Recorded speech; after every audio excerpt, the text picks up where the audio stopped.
Welcome. We are going to do a little bit of review with some exponent properties that we will need as we start getting some of these harder examples of finding derivatives and using our power rule.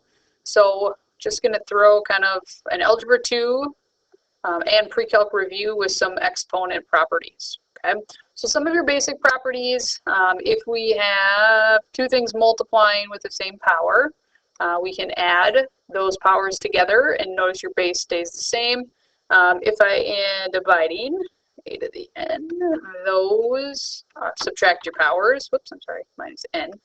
If we have what we call power to a power, that is when we are going to multiply. So this would be a to the mn. And then a reminder, any kind of negative power is going to take that term, only that term, and reciprocate it and make it positive. And we'll look at some of those examples there. The other one that is added then is what if you have fractional powers? So what if you have a power of m over n? Well, what this comes out as is the top is your power, the bottom is your root. So this is the nth root of a to the m power. And you are going to go back and forth between these five properties, and so you might start here and get to here, or vice versa. So kind of keep that in mind. So a couple examples then. Actually, I'm going to do them right here so you can see your properties still. If we give you something like this, let's do square root 16x to the third y to the negative fourth. So maybe we give you something like this and we say simplify, right? Or you want to use your power rule and you can't do it in this format.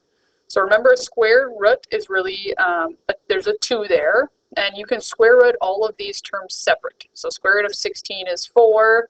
This would be x to the 3 halves, because root would go on the bottom, and this would be y to the negative 4 over 2. Simplifying, so the 4 x to the 3 halves is fine. This is really negative 2, and then a reminder that negative 2 would reciprocate that to y squared in your denominator potentially. If you're doing, well, you're not going to do a power rule with multiple variables right now, so you don't have to worry about that. This is just a straight exponent example. Okay? So keep those things in mind. We're going to do an example of the power rule. So we're going to say the directions will say find f prime of x. Okay?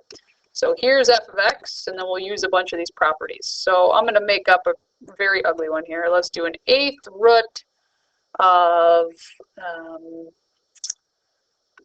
x to the 4th plus 3x to the negative 2nd minus 8 over x squared plus 4. Okay.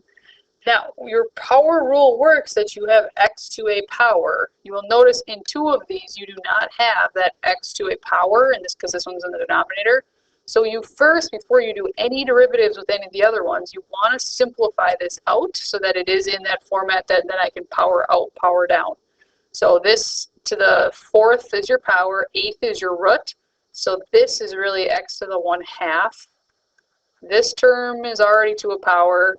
This then is really 8, and I want that negative power. I know in like a pre-calc level we're like simplify and we don't want negative powers, but with our power rule that's okay. Notice I still wrote f equals here, or if it was a y or whatever it is, because I have not taken a derivative. And you need to be very careful of mixing these two, of like taking the derivatives of the parts, but then these parts you simplified. We just suggest stick with do it all simplifying to get to your, so you have a power rule. Now I'm going to write f prime equals, and now I am going to use my power rule. So I power out, power down. Now if I'm taking 1 away from 1/2, I would be at negative 1/2. I'm going to have 3. I'm going to power out for negative 2. Powering down is negative 3. Power out, power down. Now in this one, your derivative of a constant, there's like an x to the 0 here. So I'd have 4 times 0, and then it doesn't matter because that whole thing is just going to be 0. The derivative of a constant, since it's a horizontal line, your slope is 0. Okay, now like if it's really messy, we're okay leaving here, but I do have just easy numbers to multiply. So we're going to simplify that, but don't oversimplify. Things can be left. So this would be a minus 6x to the negative third. This will be a plus 16x to the negative third, and then I'm not going to write a plus 0 on there. I'm going to continue to write f prime. So then here, this is a negative 1 right here. My apologies. That is your derivative. So on your power rule sheet here, it's a green sheet. You're going to have some that start like this, just to kind of preview a little bit. If you've got, maybe 4 plus x cubed minus x to the 7th, and maybe we throw it over x squared. Remember that this can be broken up, and you can divide separately when, sorry, hang on, there we go. When you only have one thing in your denominator, you can divide everything separately. You're going to have to simplify this.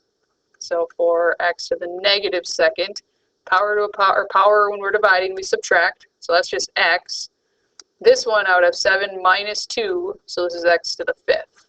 So let's say this is y, so this is y still.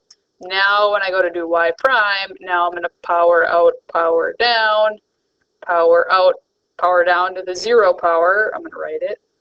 And then power out, power down. And then this is just 1. So this is negative 8x to the negative third plus 1 minus 5x to the 4th. That's y prime. All right, hopefully that kind of helps you get started on your worksheet. If you have other properties or exponent problems and simplifying issues, consult one of your friends, consult, Ms. Marshall and I when we get back. But best of luck.